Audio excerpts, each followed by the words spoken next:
Originally, I was preparing formal content about cybersecurity, but I made a last-minute decision to first present a deep case breakdown for everyone. I will directly lay out and analyze the entire conversation I've had over this period with a real scammer. Many people aren't unwilling to avoid risk, they're still trying to figure out, is the person I've met a genuine connection or a carefully designed trap? In this case analysis, I will help you clearly sort out your thinking. Breaking down conversation logic. Starting from the scammer's very first message, we'll analyze how they use psychological traps to lower your guard. Precision filtering techniques. I'll teach you how to use a few key questions to quickly filter out people with malicious intent. Setting up protective barriers. How to respond calmly and firmly when conversations involve money, investments, or overly personal private information. Ending the conversation correctly. Once a scam is identified, how to cut off contact quickly and properly to protect yourself from further harassment. Before we move on to the first screenshot, please like and share this with friends around you who are dating or meeting people online. Subscribe to the channel. This is my most sincere protective wall for you. Ready? Let's begin. This is the first screenshot. In the scammer Mark's world, this is a carefully engineered psychological wall. He understands the power of the primacy effect, so the moment the match is made, he launches an attack known as compliment bombing. His very first message, "You look so amazing," is fast, direct, and highly purposeful, designed to instantly seize Elena's attention.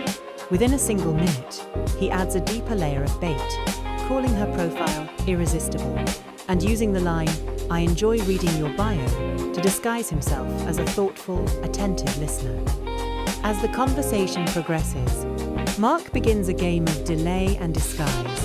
When Elena perceptively points out that there are so many fake profiles online and suggests meeting in person to get this worry out of the way, Mark demonstrates a high level of psychological defense. He doesn't refuse outright. Instead, he responds with, "Oh, lovely," a form of false compliance meant to preserve his gentle, sincere persona. Immediately after, he employs a stalling tactic, claiming they need to know a little more about each other before finally meeting, buying time to deepen emotional manipulation. When Elena takes the initiative and makes a concrete proposal, today at a Starbucks, Mark's delay strategy becomes more explicit. He first pushes it to the next day by citing many engagements and errands today, then cleverly introduces church as a barrier, saying they can meet in the afternoon after church. In scam psychology, invoking religion is a common social rhetorical device, intended to construct an image of being upright, kind, and trustworthy, thereby lowering Elena's defenses. He even flips the narrative to sympathize with her, lamenting that the world is full of scums of the earth, positioning himself as someone standing on the victim's side to further earn trust. For Elena, this becomes a tug-of-war between reason and hope. Although she actively presses forward, saying she's tired of telling my deal and getting nowhere, trying to verify his authenticity, once Mark offers a specific, albeit postponed, timeframe, she responds with cooperation and anticipation. Please let me know the time and place as soon as possible, despite the warning at the top of the interface still flashing. Ask to selfie verify, under the smokescreen carefully created by Mark. Elena appears to be gradually stepping into a delayed trap. The game has now entered a critical phase. Mark is using time and false personality labels to slowly wear down Elena's vigilance. Second screenshot. Let's continue with the second phone screenshot and examine the next turning point in this psychological chess match. In scammer Mark's manipulation rhythm, confirming geographic location is a critical checkpoint. He casually throws out what appears to be small talk. "Good morning, I live here. What about you?" This isn't innocent conversation, but a low-risk probe designed to verify whether the two of them are theoretically able to meet in person. When Elena replies, "Same here," that answer is immediately absorbed into Mark's control script. Being in the same city means the other party will push for authenticity much faster, and that is precisely the stage scammers must delay. As expected, Elena soon voices her core concern.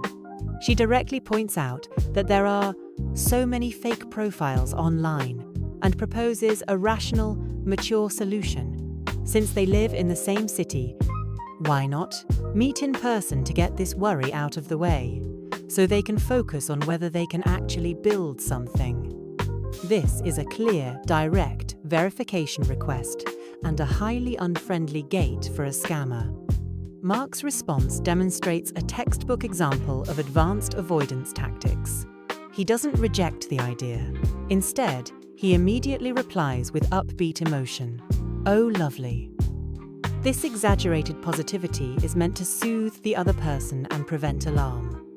He goes on to say he would gladly like to meet you and see where it leads. Language loaded with future orientation and possibility.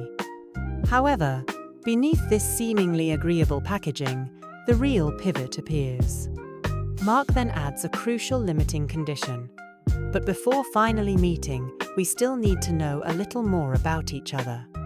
This single sentence is the core of the entire manipulation structure. It neither denies the meeting nor offers a time or place.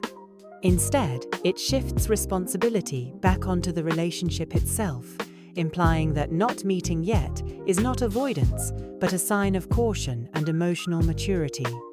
Psychologically, this is a classic case of delay rationalization, wrapping procrastination in the language of respect and seriousness. For Elena, this exchange creates a subtle internal conflict.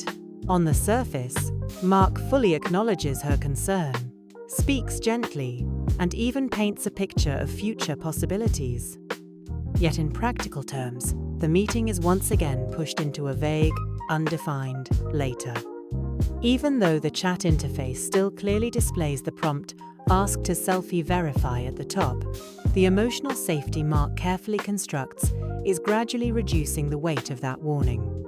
This interaction once again proves that scams do not rely primarily on lies themselves, but on time, language, and seemingly reasonable delays. In this rhythm, risk does not appear suddenly. It is postponed little by little until the other person no longer insists on verification. Third mobile screenshot. As the conversation enters the actionable stage, confirming time and place becomes the most pressure-filled moment in this psychological duel. For the scammer Mark, this is also the point that requires the most precise handling. When Elena directly proposes, "Today at a Starbucks," this is no longer a probe, it is a clear, concrete invitation that allows immediate verification of authenticity. For any fabricated identity, such a request represents a sharp escalation of risk. Mark's response is swift and practiced. He does not deny the possibility of meeting. Instead, he immediately activates the standard script of delay without rejection. "Can we make it tomorrow? I've got many engagements and errands today." The excuse sounds reasonable and everyday, deliberately avoids any verifiable details, preserves goodwill, and successfully deflects the pressure of an immediate meeting. Elena chooses to cooperate and follows up succinctly. "Okay, what time?" This is a rational and practical question, once again pushing the initiative back to him. At this point, Mark offers an answer that appears specific but is actually vague. "Afternoon, after church." There is no precise time, no location, yet the statement cleverly inserts church, a highly symbolic element. In scam psychology, religion is often used as a personality label. It provides no concrete information, but it efficiently signals integrity, order, kindness, and trustworthiness, subconsciously lowering the other person's guard while making excessive questioning feel inappropriate. Faced with this response, Elena again shows cooperation and anticipation. She replies politely, "Please let me know the time and place as soon as possible," and even adds, "Have a nice day." Emotionally, she chooses to trust that the promise will be honored. Structurally, however, a clear imbalance has already emerged. Control over the meeting, access to information, and command of time all remain firmly in Mark's hands. Even though the chat interface still displays the prompt, "Ask to selfie-verify" at the top, real verification is repeatedly replaced by vague language such as "tomorrow," "afternoon," and "after church." This is one of the most dangerous stages in the scam process. When meetings are continually postponed, but hope is carefully maintained, victims often choose to wait just one more time, driven by the emotional and time investment they've already made. In this rhythm, the trap is not slammed shut. It is patiently completed later. Fourth advanced turning point. When Mark realizes that the request to meet can no longer be easily postponed, he shifts to a more refined manipulation strategy, reframing risk as a shared enemy. He first restates his position, claiming that, before finally meeting up in an open place, we still need to know a little more about each other, and deliberately adds, "What do you think?" This is not a genuine request for input, but a linguistic transfer of responsibility, making the delay appear to be a mutual decision rather than his own avoidance. Elena's response shows that her patience is wearing thin. She bluntly states that so many scammers took this route and ended up wasting time and energy, and openly admits that she is tired of telling my deal and getting nowhere. This is not just emotional venting, it is a clear boundary. If the strategy does not change, she is prepared to walk away. Under this pressure, Mark quickly adjusts his role. Instead of standing opposite her, he immediately aligns himself with Elena. "I understand you. It's an evil world we live in, and there are so many scums of the earth." The purpose of this line is not comfort, but emotional coalition building, condemning a third party together to imply that the real enemy is not me, but the unseen scammers out there. Once this emotional alignment is achieved, Mark finally offers what appears to be a concession. "We can meet up, as you said." On the surface, this is agreement. In reality, it still lacks all concrete details: no time, no place, no immediate action. It is precisely within this ambiguity that Elena seizes the opportunity and once again makes a clear, verifiable request. "Today at a Starbucks?" This is not merely an invitation, it is a test of whether the other person is truly prepared to let a fabricated identity step into the real world. From the perspective of scam psychology, this moment is critical. Mark has already completed every layer of emotional setup: understanding, empathy, alignment, and a promise to meet. If he delays again, the trust he has carefully constructed will begin to crack. This is also the clearest signal in the entire interaction. When someone repeatedly responds to concrete action requests with, "I understand you, the world is terrible, and we're the same," what they are really avoiding is often not risk, but reality itself. When the conversation reaches the stage of confirming a specific time, it may appear that only minor details remain. In reality, this is the scammer's most familiar, foggy delay zone. When Elena asks directly, "Okay, what time?" this is an extremely clear request. She is not asking for promises, emotions, or future plans, only for a verifiable point in time. Mark's response maintains his consistent ambiguity strategy. "Afternoon after church." At first glance, this seems like an answer. In practice, it provides almost no actionable information. Afternoon has no defined range. After church cannot be verified. The location is completely absent. Psychologically, this kind of response is highly deceptive. It creates the illusion that progress is being made, while making real action impossible. Faced with this vagueness, Elena once again chooses rationality and cooperation. She replies, "Please let me know the time and place as soon as possible," maintaining a polite tone and even adding, "Have a nice day." signaling that she is still willing to believe the missing details will be provided. Structurally, however, a clear pattern has now formed. Elena repeatedly makes concrete, actionable requests. Mark consistently responds with vague, symbolic, and non-verifiable language. It is also important to note that throughout the entire conversation, the chat interface continues to display the prompt, "Ask to selfie verify" at the top. This is a real-time safety mechanism provided by the platform, yet under continuous linguistic manipulation and emotional framing, it is repeatedly postponed and ignored. This is not because the warning disappears, but because attention has been successfully redirected. In scam psychology, this state is known as delay erosion. Rather than persuading the target with lies, the scammer uses repeated waiting to slowly wear down their insistence on verification. When time is stretched, hope is maintained, and details never arrive, the trap doesn't need to close. It only needs to remain not ready yet. It is easy to see that this was not a communication mishap, nor simply a case of bad timing, but a highly consistent and predictable behavioral pattern. Throughout the entire interaction, Mark never truly refused to meet. On the contrary, he consistently responded to every invitation with positive language. "I'd be happy to. We can meet. Let's see where it goes." Yet every apparent step forward was paired with a retreat in time and a disappearance of, quote, concrete details, compliments, empathy, moral labeling such as religion, shared enemies, scammers, and bad people, and vague promises about the future appear again and again, forming a stable psychological manipulation structure. Its core purpose is not to build a relationship, but to prolong interaction, avoid verification, and maintain emotional investment. What truly matters is not what he said, but what he consistently failed to do.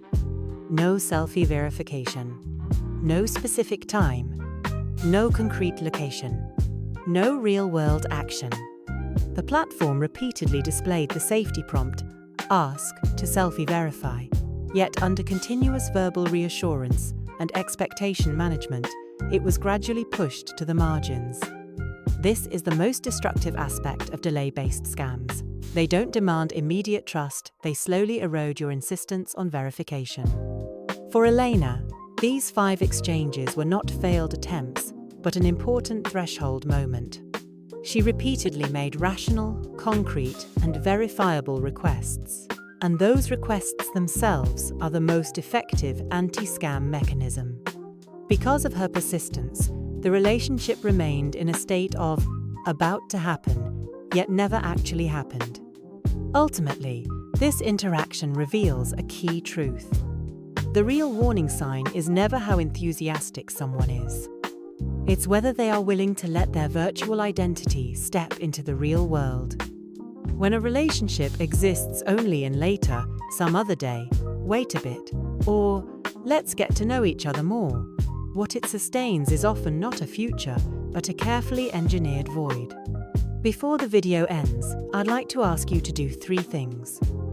First, subscribe.